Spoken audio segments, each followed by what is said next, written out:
Meno Warriors, it's Kate and welcome back to my channel. Today I'm talking about menopause and joint pain, specifically at night. Now, I talk to loads of ladies who get joint pain throughout the day, but it seems to get worse at night. And there are actually several reasons for that. Some of them are more emotional or mental reasons, and others are actual physical reasons. So I'm going to break those all down for you today and also give you a few tips that you can consider if you want to try and alleviate some of that joint pain. Also know that joint pain is incredibly common. I nearly said popular. It's not very popular, is it? But incredibly common in menopause. And strangely, there seems to be an awful lot of it around at the moment. And I don't know why. Maybe it's, if you're going to buy like a brand new car or a new car and all of a sudden you see those models on the road everywhere. I think it's because I've been talking to so many people about joint pain that I'm just noticing that all these posts on social media and research articles, etc., are all focusing on joint pain in menopause. Please also note that as you are going through the menopause, your symptoms are likely to be different from others. So don't think just because your neighbour Marjorie has sort of flown through the menopause or only has hot flushes or, only has the occasional sort of rage swing that please don't compare yourself to anybody else's journey. It's all entirely different, and there are so many different aspects that affect how we perceive and how we experience the menopause. So what might work for one may not work for you, and vice versa. So I'm going to share with you what has worked for me specifically, what's worked with a lot of the ladies that I work with in my wellness community, and also just give you some tips and strategies that if you have joint pain, you should definitely be taking these into serious consideration.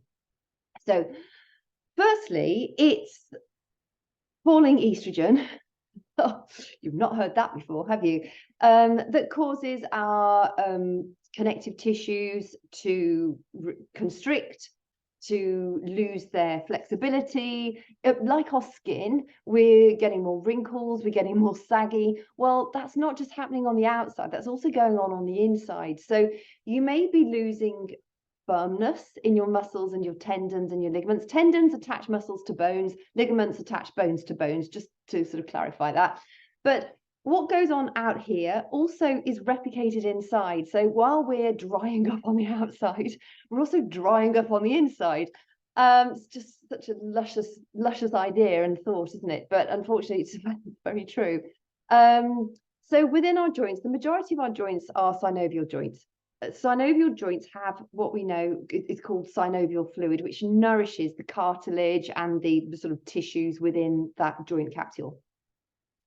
So as we're going through the menopause, estrogen levels are falling, we are becoming more dehydrated. We're, outside and inside, things start to dry up. We don't hold our water as effectively. Well, synovial fluid requires quite a lot of, we need a lot of water, actually, just to be healthy, just to keep our brains working properly. If you're struggling with brain fog, drink more water. It will help. I'm sure it will do. So, but going back to the joints, so these capsules are synovial capsules, and we need to be making sure that we're not only moving, because movement stimulates the creation of synovial fluid, but we also need to be making sure that we're drinking sufficient water so that the fluid is, nicely supported. But also the water is also, in our bones, it's in our cartilage, it's in our connective tissues. Our cells need that water. So if you're the sort of person who says, oh yeah, but I get loads of water because I drink like 8 cups of tea and 3 cups of coffee a day. Actually, tea and coffee are both dehydrating. So you really do want to be focusing on water. Coconut water is a great alternative if you can't stomach water. It's a bit more pricey, but I think coconut water is absolutely fantastic. It's great for electrolytes as well. Again, if you can't afford a high quality pre-workout energy drink or a post-workout energy drink, drink coconut water. It's full of really good stuff. It just comes at a fairly high price tag, that's all. So just while I'm on the joint capsule thing at the minute, movement is also incredibly important. So obviously that's, like I said, it stimulates the fluid in the synovial joint. It helps to keep our muscles strong. It helps to keep our tendons and ligaments strong. and our bones strong. Yeah, as we go through the menopause, we are more at risk of brittle bone disease. We have more joint problems. We tend to carry more weight. Well, more weight means more pressure on our joints as well. So yeah, exercise is beneficial on every aspect. It will help you with your mental health. It'll help you detox. It'll help you keep strong bones, strong muscles, strong connective tissues, and it will also stimulate the synovial fluid in your synovial joint capsule. Really, really important. So I just want to sort of get that out of the way. I will add a link, by the way, in the description. If you are thinking, I actually do need to do something about my exercise and my health, please just fill in that form. It's absolutely no obligation at all, but it'll give me a good idea of your goals and anything that you're really struggling with at the moment. I can get back in touch with you. We can have a chat and see if there's any way that I might be able to help you specifically. So check out the description underneath this video. So joint pain specifically at nighttime, why does it happen? Well, there are a couple of things really. I think everything is worsened at nighttime. If you've got a busy brain, if you've got worries, if you've got concerns, they tend to come out, it's like gremlins on steroids, and it's like, well, the same can happen with pain. So during the day, we're more distracted, we're busy, we don't have time to sort of really think about these things. But when we're lying at night, it's quiet, there's nobody to disturb us. And we can, it gives us that opportunity to really focus in on that pain itself. And, I'm a hypnotherapist too. And one of the tools of hypnotherapy, although it's a little bit more detailed than the sort of high level description I'm going to give right now, when you use hypnotherapy for pain relief, a lot of that is distraction. When I gave birth to my children, I had them both at home. I chose to have them at home. You can't have proper pain relief, and both my babies were big, and my first labor was a very long labor, so I was exhausted and had some damage through that labor as well. Even though I wasn't a hypnotherapist in those days, and I wish I had been, that would have helped so much more, but I knew the power of distraction. And so literally the image in my brain all the time throughout that really tough time was just trying to think of the sea and just the beach and just rippling soft water, and somehow it just helps you it distracts you and takes you away from the focus that you have of your joints in bed. So if you can do that, visualization is incredibly powerful. But I know also what it's like. I've had various sore pain. In fact, it's just over a year since I've had my double bunionectomy surgery, so I know what sore joints feel like. That's flipping agony for the first few days, but not so painful that you shouldn't get it done. If you're thinking of bunionectomy surgery and you want to chat to somebody who's had it done, my mum's had it done successfully too, and her feet, literally, her toes are like spaghetti. Just message me. I had it under a local anesthetic, and it's one of the best things I've ever done. So please, get in touch. On the other side of being in bed at night time, when we are at rest, our bodies release more melatonin, and we release more prolactin, which can increase the amount of cytokines which are going around our system, which can actually increase inflammation. So you imagine, you've already got inflamed joints. Well, this sort of the cytokines that are going around your system are then also increasing the inflammation, or they can increase inflammation in your joints. If your joints are already inflamed, the fact that you're not moving during the night as well is going to leave a tendency for more fluid buildup, because of course when we're moving around, when we're breathing more deeply, when we're exercising, that helps move lymph around the body. Lymph, we don't have a natural pump for our lymph system like we do our cardiac blood system, circulatory system. So we rely upon either deep breathing or movement to get the lymph around our systems. Well, when you're in bed, you're probably breathing quite shallowly. You're very relaxed breathing, hopefully, and you're not moving either. So the chances are that you're going to have a greater fluid buildup within your joints. So that in and of itself can lead to more discomfort in the joints. I hope that makes sense to you. Also, what is your mattress like? We have these mattresses and they get passed down the generations. And I know mattresses to invest in a good quality mattress it's a big outlay, and it's not the sort of thing that most of us would say, oh yeah, I've got an extra £2,000-3,000, whatever it might cost to go and buy a new mattress.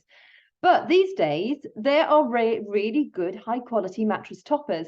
I've actually decided, my mattress I've had for probably about 12 years now. And since I moved to Scotland, I just started to think, oh, my mattress is not as squishy as it, because I like a comfortable mattress. I've broken my neck. I used to have terrible sacroiliac problems. And so it's, I've really focused on maintaining very good posture. And when you think, we're in bed for so many hours a day, and it might be your pillow is not a very effective pillow too. That might be really old. I use it's not a Dunlop pillow, but I can't remember the name of it. But it's a light, springy pillow, so it really does support you. But your neck's not at a funny angle because it's too high up, and it's not dropping down because it's too low. And I spend quite a bit of time on my back, and the pillow crushes enough so that my head's not sticking up while I'm lying down in bed. But the same goes for your mattress. So if you're, when you get into bed, have a think, is your mattress really effective for you? Because if it's not, have a look at, get high quality mattress topper.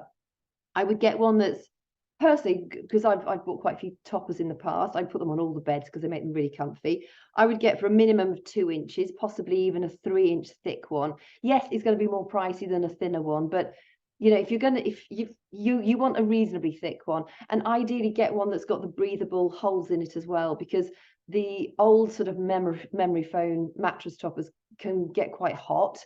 And so just bear that in mind, particularly if you're having hot flushes.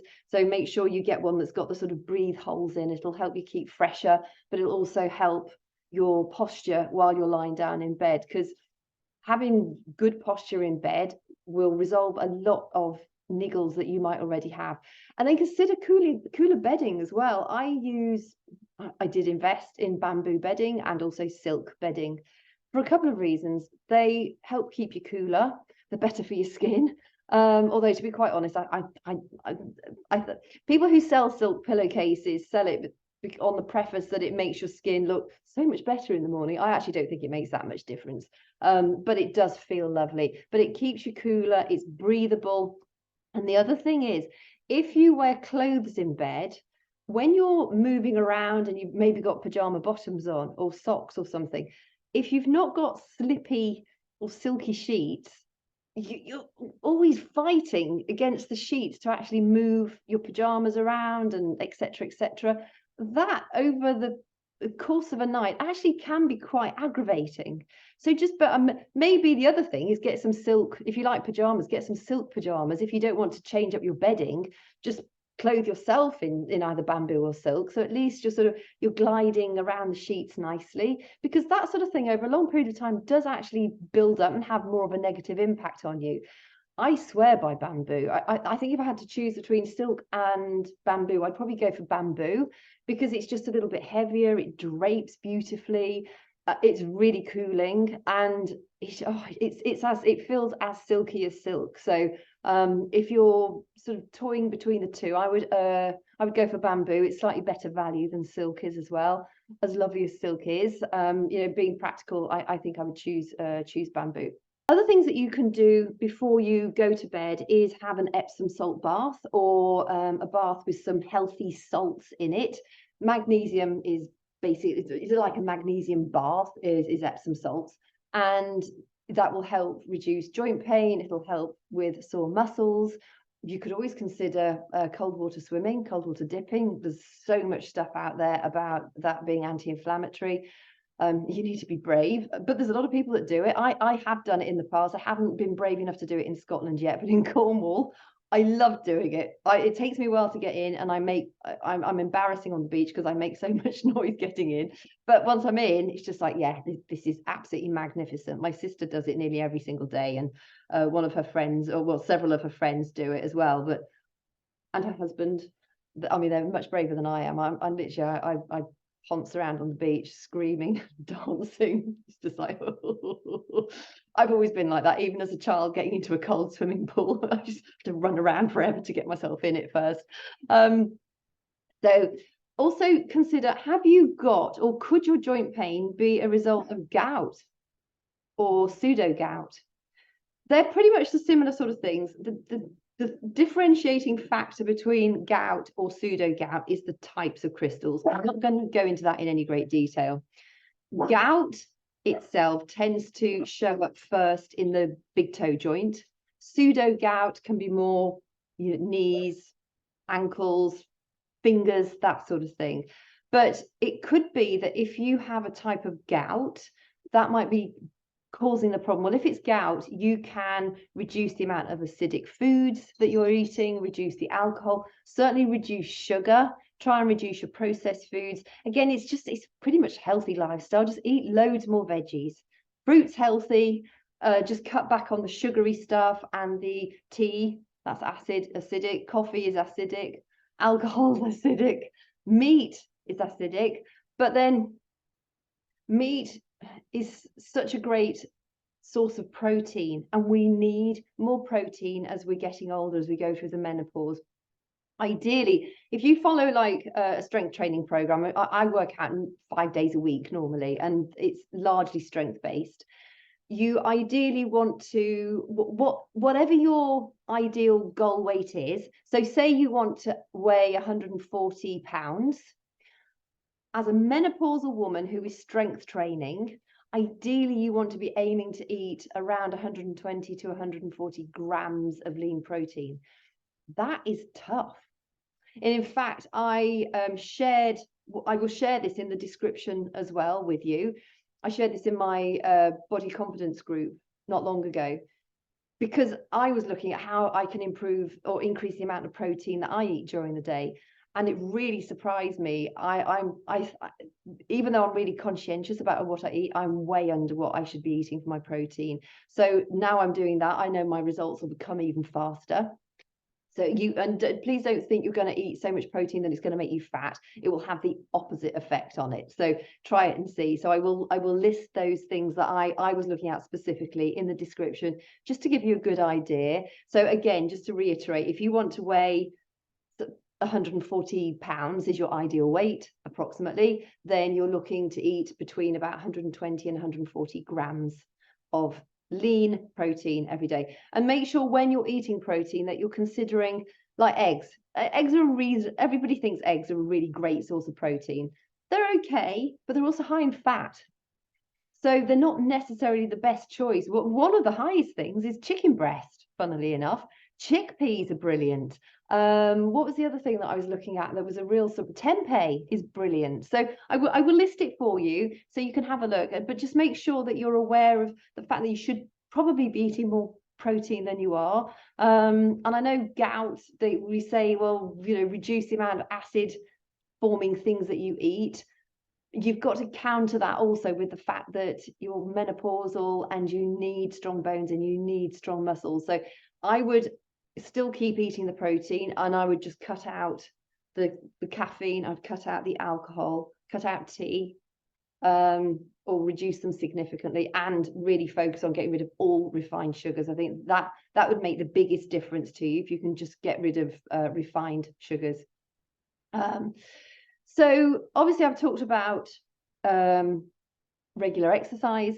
If you are at the stage where you think I actually can't do any exercise, you're either recovering from injury or illness, or you really have got an awful lot of weight that you need to lose, just start walking. Just start walking small distances and have a plan to keep building up on that.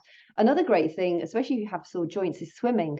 Now, swimming is great because it will help you get stronger muscle wise. It will help improve your cardio health. It will protect your joints, but it's not weight bearing. So eventually, once you've reached a certain level of fitness, you are going to have to incorporate some kind of strength training with weights in order to, or body weight, but specific strength training type exercises to make sure that you're keeping your bones strong and that you're preventing muscle atrophy. Because as we get older, our muscles, I've even noticed it myself, and I work out a lot. That's another reason why I'm going to start to eat more protein. My muscles aren't building like they used to do, and I don't want to end up a weak, saggy old woman. So, and I know I'm eating way less protein than I should be. So make sure that you are eating plenty of protein. Nettle so good old stinging nettle. You can, that is really anti-inflammatory. It's brilliant for sore joints. If you read the medical stuff, everybody will say, oh, it's not proven, and nee. If you look at the complementary world, they're all saying, yes, nettles are really, really good for us. You can either blanch them and you can eat them with a salad. You can make them into soup. You can just pick some nettles out of the garden, give them a good wash, and then just steep them overnight in some cold water. Use cold rather than hot or boiling, because when you use boiling water, it can make the tannins come out more, so it can taste stronger. So just steep a load in cold water overnight, and then just, you might want to filter it because there might be a few little insects on it, and then extra protein, and then sip that throughout the day. Nettle tea or nettle products are incredibly good for you. The other thing is a devil's claw. That is from South Africa, and I think it's also grown in the Kalahari Desert. That is also, it comes up in a lot of holistic type treatments for joint pain. So I've never used devil's claw. I do use nettles. In fact, as a child, I was the weirdo at school that used to take a bag of soggy nettles to school for break. My God, what my friends used to think about me, I have absolutely no idea. And then apple cider vinegar. Now, again, there's mixed reports online. I drink apple cider vinegar every single morning. I'm 52. I've never had a filling. So people say, oh, doesn't it rot your teeth? I've not found that. And I mean, my grandfather always used to take it for his joints. He swore by it. I think it works really, really well. So I always have just a glug of raw. So I don't measure it. It's literally glug and a pint of warm water. And I have that literally every day. And sometimes I have it more than once a day. So I just think it's a really, really, really refreshing drink. Avoid fizzy drinks. Sparkling water is okay, but that is also slightly more acidic because of the carbonation process makes it slightly more acidic. So if you're trying to be super alkaline and be really on the ball, just drink still water rather than carbonated water. Chamomile tea, herbal teas. If you struggle to go to sleep at night because of joint pain, things like valerian, lavender tea, chamomile tea, they will all help you settle down more effectively. But they're also really soothing to the body. So honey is a really good one as well.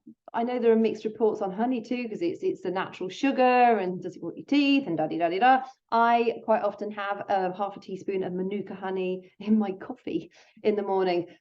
Going on to coffee, I used to get out of the bed and walk like the Tin Man before he was oiled. And what helped me get over that was I cut out caffeine for a while. I used Ticino. Ticino is quite pricey, but I did it for like 2 or 3 packs of Ticino, so it wasn't that much. But that, and I also added a vitamin E supplement with the 4 tocopherols and the 4 tocotrienols. So if you go onto Amazon, vitamin E supplement, make sure it's got the 4 and the 4. Don't worry too much. They will all have the 4 tocopherols, but it's better if it's also got the 4 tocotrienols.